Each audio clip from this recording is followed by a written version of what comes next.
Hello friends, welcome to the Maya Maya YouTube channel. உங்கள் எல்லாரையும் நம்ம மாயா மாயா யூடியூப் சேனல் மூலமாக மறுபடியும் சந்திக்கிறதுல எனக்கு ரொம்ப ரொம்ப சந்தோஷம். தொடர்ந்து நம்மளுடைய சேனல் மூலமாக நிறைய பயனினை அளிக்கக்கூடிய மருத்துவ தகவல்களை ஒன்றன் பின் ஒன்றாக பார்த்து கொண்டு வருகிறோம். ஒவ்வொரு தகவலுமே உங்களுக்கு சிறந்த முறையில் பயனினை அளிக்கக்கூடிய வகையில் இருக்குன்னு நாம் நம்புகிறோம். அந்த வகையில் இன்றைக்கி இந்த வீடியோ பதிவில் பார்க்கக்கூடிய தகவல் என்ன அப்படின்னு பார்த்தீங்கன்னா, ஆண்களினுடைய சைஸ் இன்க்ரீஸ் பண்ணுறதுக்கான டிப்ஸ் அண்ட் ட்ரிக்ஸ் தான் நான் இப்போ சொல்லித்தர போகிறேன். அதாவது மருத்துவமும் சொல்ல போகிறேன். சில நுணுக்கங்களை நீங்கள் செய்கிறதுனால கட்டாயமாக இருக்கும் அளவை நல்ல நீளமாகவும் தடிமனாகவும் உங்களால் பார்க்குறவங்களுக்கு தோற்றம் பண்ணிக்க முடியும். அது என்ன அப்படிங்கிறது இந்த வீடியோ பதிவில் நான் சொல்ல போகிறேன்.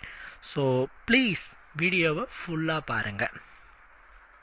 ஆண்களுக்கான பல இல்லறம் சார்ந்த சந்தேகங்களுக்குண்டான தீர்வுகளை கொடுக்கக்கூடிய ஒரு நம்பகத்தன்மை வாய்ந்த சேனலாக நம்மளுடைய சேனல் விளங்கி வருகிறது. எண்ணற்ற நண்பர்களினுடைய தாம்பத்தியம் சம்பந்தப்பட்ட கேள்விகளுக்கு தெளிவான பதில்களை சொல்லும் ஒரு அற்புதமான சேனலாகவும் நம்ம சேனல் இருந்துகிட்ருக்கு. நிறைய பேர் நல்ல கமெண்ட்ஸு சொல்கிறாங்க. இது மாதிரிங்க, நாங்கள் இல்லறத்தில் ஒரு திருப்தி இல்லாமல் இருந்தோம், எப்படி ஈடுபடணும், எவ்வளோ நேரம் ஈடுபடணும், இந்த உச்சம்னா என்ன, உச்சம் அடைகிற டைமிங் எப்படி, இதை பற்றிலாம் ஒரு தெளிவு இல்லாமல் இருந்தோம். பட் ஆனால் உங்களோட சேனலை பார்த்துட்டு நீங்கள் சொன்ன சில விஷயங்களை கேட்டுட்டு அதன்படி நாங்கள் இருந்து இப்போ இல்லறத்தை நல்லறமாக ஆக்கிக்கிட்டு இருக்கிறோம் அப்படின்னு நிறைய பேர் நம்மளுக்கு கமெண்ட்ஸ் மூலமாக சொல்கிறீங்க. ரொம்ப சந்தோஷம். இதுதான் நம்மளுக்கு தேவை. என்னை பொறுத்த வரைக்கும் எதுவுமே இலைமறைக்காயாக இருக்கக்கூடாது. களவும் கற்றுமரன்னு வள்ளுவர் சொல்லியிருக்கார். திருட்டையும் தெரிந்து கொண்டால்தான் திருடர்களிடமிருந்து நீங்கள் உங்களை தற்காத்து கொள்ள முடியும். அதுதான் இங்கேயும் அப்ளை ஆகுது. இதில் இருக்க விஷயங்களையும் சூட்சமங்களையும் தெரிஞ்சுக்கோங்க. அப்போ தான் லைஃப்பில் இது நல்ல முறையில் பயன்படும். என்னங்க, திருட்டையும் இதையும் ஒன்றா சேர்த்து சொல்கிறீங்களே அப்படின்னா, நம்ம ஊரில் திருட்டை அல்லது ஒரு ஒரு ஒரு ஒரு மிகப்பெரிய குற்றத்தை கூட கௌரவமாக சொல்லலாம். பட் இந்த மாதிரி சமாச்சாரங்களை ஓரளவுக்கு வெளிப்படையாக சொல்லிவிட்டாலே நிறைய பேர் நம்மளை ஏசுபவர்களாக மாறிவிடுறாங்க, திட்டுறாங்க. என்னங்க இதெல்லாம் போய் சொல்லிக்கிட்டு இருக்கீங்க, ரொம்ப அசிங்கங்க அப்படிம்பாங்க. அதாவது இதை குற்றங்களாக செய்கிறவங்க நிறைய பேர். பாலியல் சார்ந்த குற்றங்கள் இன்றைக்கி நடைபெறாமல் இல்லை, எங்கே பார்த்தாலும் ஏதோ ஒரு இடத்துல நடந்துக்கிட்டு தான் இருக்குது, மூளைக்கு மூளை. அது தப்பு இல்லை. பட் இது இதனுடைய உண்மை என்ன, இது எப்படி ஒரு நல்ல ஒரு எஜுகேஷன் வைஸாக நாம் இதை சொல்லிக்கிட்டு இருக்கோம். இது நம்ம வீடியோஸை பார்க்கறதுனால யாருக்காவது உணர்வினை தூண்டுற மாதிரி இருக்குதா, இல்லை ஒரு பேட் திங்கிங் வரப்போதா? இல்லை. கணவன் மனைவி சேர்ந்து ஒரு இல்லறத்தை நிகழ்த்தும் பொழுது அதில் இருக்கிற சந்தேகங்கள், அதில் இருக்கிற கொஞ்சம் சில விஷயங்கள் சில பேருக்கு புரிதல் இருக்காது. ஏன்னா நம்ம நாட்டில் இதை யாரும் சொல்லித்தர மாட்டாங்க. ஸோ அப்படி இருக்கும்போது நாம் அதை சொல்கிறோம்.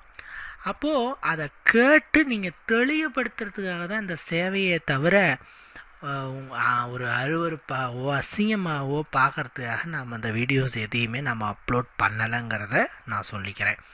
நான் முன்னாடி சொன்ன மாதிரி இது எல்லாருக்கும் தெரிஞ்சுக்கணும், ஒரு ஃப்ரீயாக இருக்கணும். அதே மாதிரி நான் சொல்கிறேனே, இன்றைக்கி சாப்பிட்டியா, இன்றைக்கி நல்ல வேலைக்கு போயிட்டு வந்தியா, அந்த மாதிரி இன்றைக்கி நீங்களும் உங்கள் கணவனும் திருப்தியாக இருந்தீங்களா, அந்த அளவுக்கு இது ஒரு கேஷுவலாக கொண்டு வரணும். இதை வந்து ரொம்ப இறுக இறுக இறுக வச்சுக்கும் போது தான் இதை பற்றின விஷயங்களை வெளியே சொல்கிறதுக்கும் தயங்குறாங்க. ஒரு நார்மலாக தலைவலி, காய்ச்சல், கைவலி இதுக்கு கூட மருத்துவர்களை போய் பார்த்துட்றாங்க. பட் இதில் ஏதாவது ஒரு பிரச்சனை வந்துச்சுன்னா உடனே வேற எங்கேயாவது இந்த போலிகள் இடத்துல போய் மாட்டிக்கிறாங்க.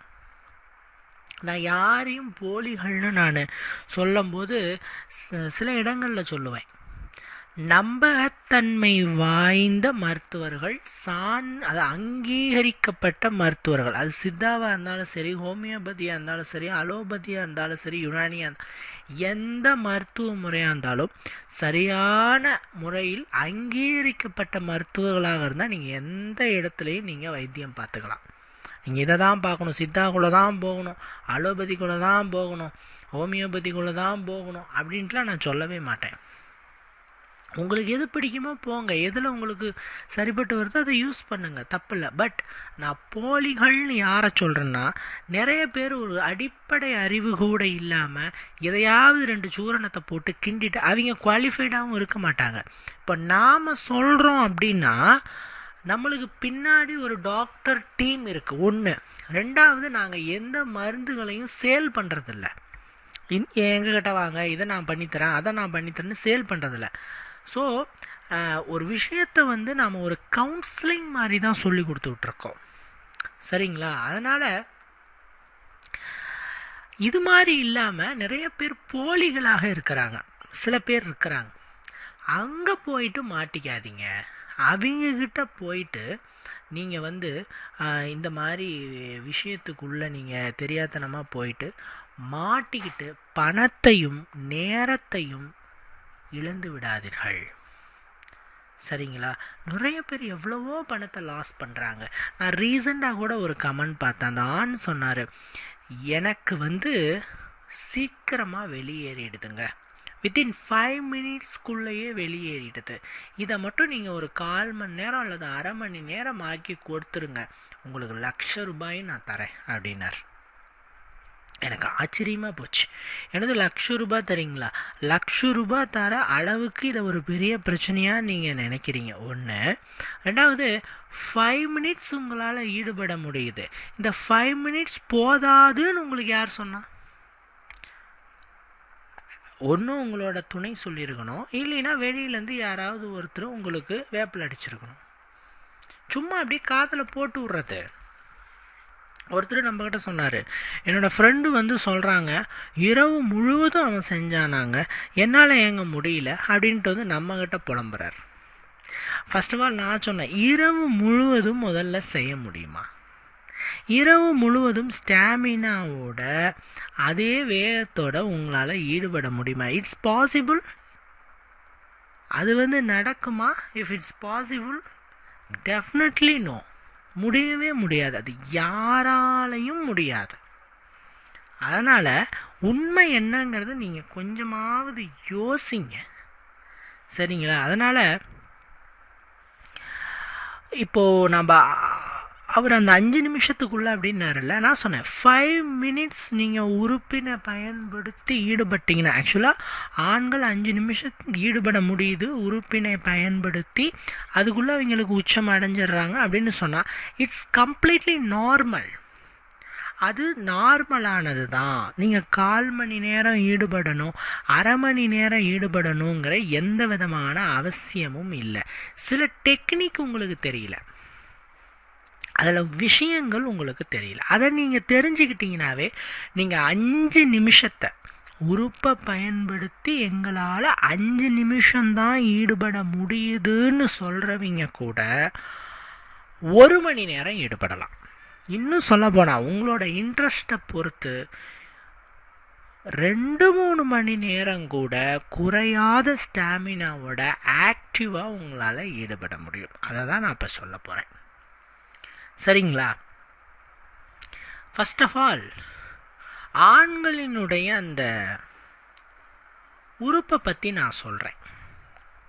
அது சுருங்கி விரியும் தன்மை பெற்றது. சூழ்நிலைக்கு தகுந்தவாறும் தட்பவெட்ப நிலைக்கு தகுந்தவாறும் சுருங்கி விரியும். நம்ம உடல்ல இரண்டே 2 உறுப்பு மட்டும்தான் சுருங்கி விரியும் தன்மை பெற்றது. ஒன்று கண்ணுக்குள்ளே இருக்க கருவிழி பாப்பா. அது பதட்டமான சூழ்நிலை, பயமான சூழ்நிலையில சுருங்கும், விரியும். அடுத்தது உங்களுடைய உறுப்பு, ஆண்களினுடைய மர்ம உறுப்பு. உணர்வுகள் ஏற்படும் போது எழுச்சி அடையும். ஸோ நீளமாகும், தடிமனாகும். நார்மலான டைமில் சின்னதாக இருக்கும், சுருங்கி இருக்கும். பல ஆண்கள் சாதாரண நிலையில் இருக்கும் பொழுது பார்த்துட்டு ரொம்ப சின்னதாக இருக்குன்னு நம்மக்கிட்ட சொல்லுவாங்க. இன்னும் சில பேர் கிளைமேட் சேஞ்ச் ஆகும் பொழுது சின்னதாகிடுது அப்படின்ட்டு ரொம்ப ஒரு கம்ப்ளைண்ட்டை வந்து சொல்லுவாங்க. இன்னும் சொல்லப்போனால் குளிர்காலங்களில் இயற்கையாகவே சின்னதாக இருக்கும், சுருங்கிடும், ரொம்ப சுருங்கிடும். இயற்கையாக இருக்கிற சைஸை விட கொஞ்சம் சுருங்கிடும். வெய்ய காலங்களில் நல்லா பெரிதாக இருக்கும். இது என்ன அப்படின்னு பார்த்தீங்கன்னா, உடம்பு சூடாக இருக்கும்போது உங்களுக்கு சைஸ் சின்னதாக இருக்கும். உடம்பு ஓரளவுக்கு நார்மல் டெம்பரேச்சரில் ஓரளவுக்கு இருக்குன்னா சைஸ் ஓரளவுக்கு பெரிதாக இருக்கும். இது எப்படி அப்படின்னா, இப்போ குளிர்காலங்களில் உடல் வந்து அந்த குளிரில் இருந்து தற்காத்துக்க உடம்பு ஹீட்டை வெளிப்படுத்தும். பாருங்கள், குளிர்காலத்தில் தொட்டு பாருங்கள், உடம்பு சூடாக இருக்கும். ஸோ குளிர்காலங்களில் இயற்கையாகவே உடம்பு சூடாக இருக்கும். ஸோ அந்த சூடு வந்து உங்களுக்கு என்ன ஆகுது, சின்னது பண்ணி விட்டுறது. வெய்ய காலங்கள் என்னங்க பண்ணும், வேர்க்கும். அந்த வெயிலை எதிர்கொள்கிறதுக்கு உடல் வந்து வாட்டரை வந்து வெளிப்படுத்தும். ஸோ உடல் வந்து நார்மல் டெம்பரேச்சரில் அந்த வெய்ய காலங்களில் இருக்கிற மாதிரி இருக்கும். ஸோ அப்போ வந்து ஒரு நார்மல் சைஸுக்கு இருக்கும். ஸோ அதனால தான் சில பேர் கேட்பாங்க, வெய்ய காலங்களில் பெரிதாக இருக்குது, குளிர்காலங்களில் ரொம்ப சுருங்கி இருக்குது, ஏதாவது ப்ராப்ளமானு கேட்பாங்க. இட்ஸ் நாட் ப்ராப்ளம், இது பிரச்சனையல்ல, இது காமனான ஒரு விஷயந்தான். சில நேரங்களில் ஆண்கள் இந்த ஹேண்ட் ஜாப் அதாவது கைப்பழக்கம் அப்படிங்கிற இந்த விஷயத்தை செய்கிறதுனால சின்னதாக அது வந்து ஒரு டெம்பரவரியாக தோற்றம் அளிக்கும். சின்னதாக இருக்கும், டெம்பரவரியாக. அது ஏன் அப்படின்னு பார்த்தீங்கன்னா, ஒரு சுருங்கிய நிலையில் இருக்க ஒரு உறுப்பு பெரிதாகுது அப்படின்னு சொன்னால் அதுக்கு மெயினான ரீசன் வந்து அதில் போகிற ரத்த ஓட்டம்.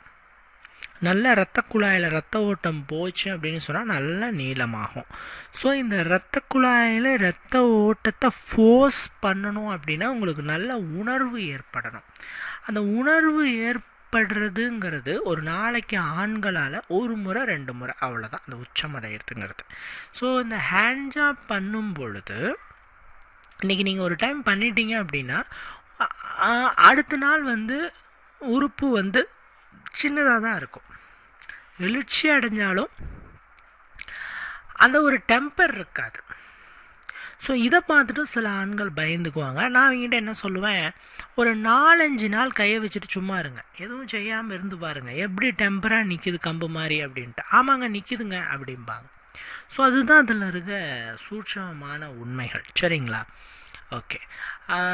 இப்போது வந்து ரொம்ப சிறிதாக இருக்குது, அது வந்து தடிமனாக்கணும், பெரிதாக்கணும் அப்படின்னு விரும்பினீங்க அப்படின்னு சொன்னால் ஆண்கள் வந்து அதுக்கு சில விஷயங்கள் இருக்குது. இது பேர் என்னென்னா, இப்போ நீங்கள் ஸ்க்ரீனில் பார்த்துட்ருக்கிறது தேங்காய் எண்ணெய். இதில் வந்து 3 எண்ணெய்களை நாங்கள் வந்து ப்ரிப்பேர் பண்ணுவோம். ஆக்சுவலாக சொல்லுவோம், உங்களுக்கு அட்வைஸாக நாங்கள் சொல்கிறோம்.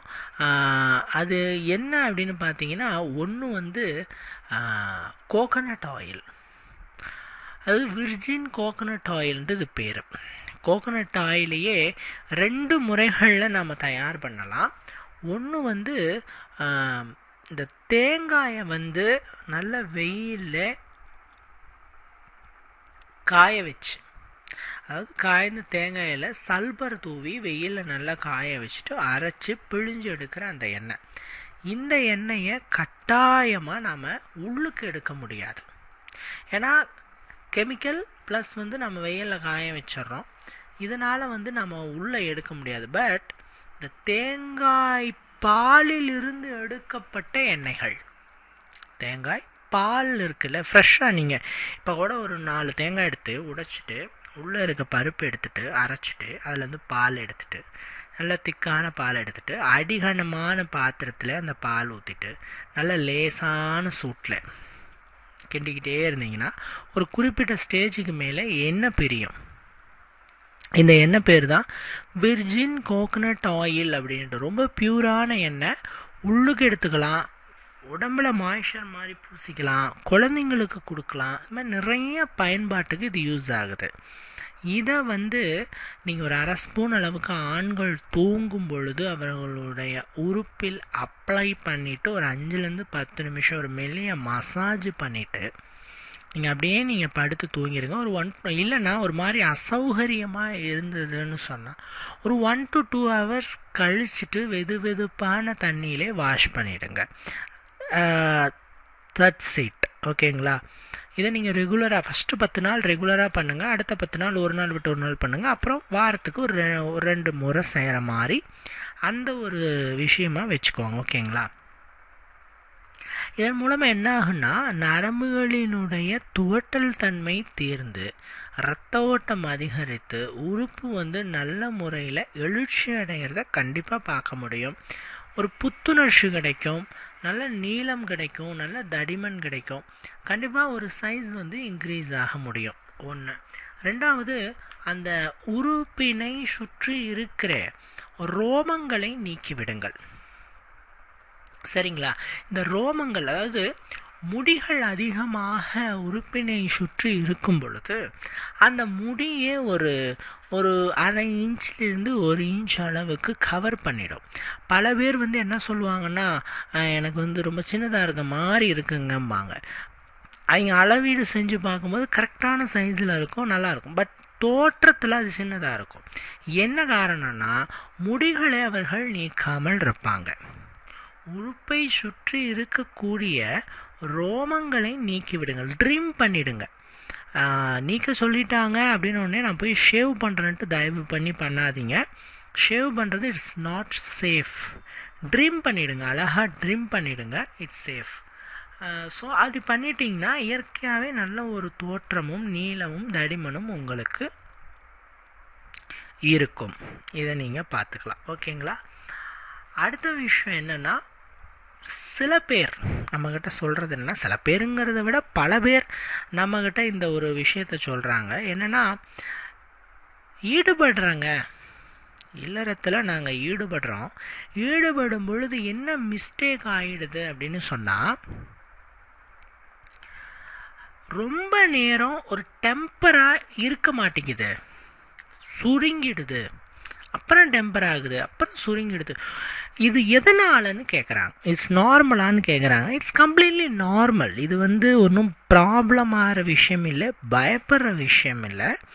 It's two normal. பட் சில நேரங்களில் ரொம்ப சின்னதாகிடுது, ஒரு வித்தின் 2 மினிட்ஸ்லேயே சின்னதாவது பெரிதாவது. இந்த மாதிரி கம்ப்ளைண்ட் வரக்கூடியவங்களுக்கு மட்டும் நான் ஒரு விஷயத்தை நான் சொல்கிறேன். இரவு பசும் பால், சரிங்களா, முடிஞ்ச அளவுக்கு இது பேக்கெட் பால் அவாய்ட் பண்ணிவிட்டு உங்கள் வீட்டுக்கிட்ட மாடு வச்சு ஃப்ரெஷ் மில்க் கறந்து விற்றுட்டு இருந்தாங்கன்னா அங்கே வாங்கி நீங்கள் யூஸ் பண்ணுங்கள். எந்த மாட்டு பால்னாலும் ஓகே. சில பேர் நாட்டு மாட்டு பாலான்னு கேட்பாங்க. அப்படிலாம் இல்லை, நீங்கள் எந்த மாடாக இருந்தாலும் பரவாயில்லை, ஃப்ரெஷ் மில்க் வாங்கிட்டு நல்லா காய்ச்சிட்டு தேவைப்பட்ட அதில் தேன் அல்லது பனங்கற்கண்டு சேர்த்துட்டு நீங்கள் உள்ளுக்கு எடுத்துக்கோங்க. இப்படி பால் குடிச்சிட்டு ஒரு டம்ளர் பசும் பாலை ஆண்கள் குடித்து விட்டு ஈடுபட்டார்கள் அப்படின்னு சொன்னால் இல்லறத்தில் ஃபஸ்ட்டு திங் நல்ல டெம்பர் கிடைக்கிது. நான் சொன்னேன் இல்லையா ஆரம்பத்தில், ஈடுபடுது அப்புறம் சுருங்கிடுது, ஈடுபடுது அப்புறம் சுருங்கிடுது, எழுச்சி அடையுது, சுருங்கிடுது. இந்த மாதிரியான கம்ப்ளைண்ட் இருக்குன்னு ஃபீல் பண்ணுறவங்களுக்கு இந்த பால் குடிச்சிட்டாங்கன்னா ஓரளவுக்கு நல்லாவே டெம்பர் இருக்குது, ரொம்ப நேரத்துக்கு நிற்கிது, ஈடுபட முடியுது. 2வது, ரத்த ஓட்டம் நல்லா இருக்குது. நான் ஆரம்பத்திலே சொன்ன மாதிரி சுருங்கி நிலையில் இருக்கிற ஒரு சைஸ் நல்லா பலூன் மாதிரி பெருசாகணும்னா ரத்த ஓட்டம் ஃபோர்ஸ் ஆகணும். ஸோ அந்த விஷயம் அங்கே நடக்கணும் அப்படின்னு சொன்னால் கண்டிப்பாலும் உங்களுக்கு ஒரு ஸ்டாமினா வேணும், அந்த ரத்த ஓட்டத்தை பூஸ்ட் பண்ணணும். அதுக்கு இந்த பசும் பாலை நீங்கள் உள்ளுக்கு எடுத்துக்கொண்ட பிறகு நீங்கள் ஈடுபட்டிங்கன்னா இந்த பாலில் இருக்கிற ஸ்டாமினா, எனர்ஜி இது வந்து நீண்ட நேரம் உங்களுக்கு அந்த ஒரு எழுச்சியை கொடுக்கும். சரிங்களா? கண்டிப்பாக இந்த வீடியோவில் நான் பல டிப்ஸு சொல்லியிருக்கேன். எல்லாமே உங்களுக்கு யூஸ்ஃபுல்லாக இருக்கணும்னு நான் நம்புகிறேன் ஃப்ரெண்ட்ஸ். எல்லாமே முடிஞ்ச அளவுக்கு ட்ரை பண்ணுங்கள், பெஸ்ட் ரிசல்ட் கிடைக்கும். இன்னொரு வீடியோவில் உங்களை வந்து நான் சந்திக்கிறேன். ஓகே ஃப்ரெண்ட்ஸ், பாய்.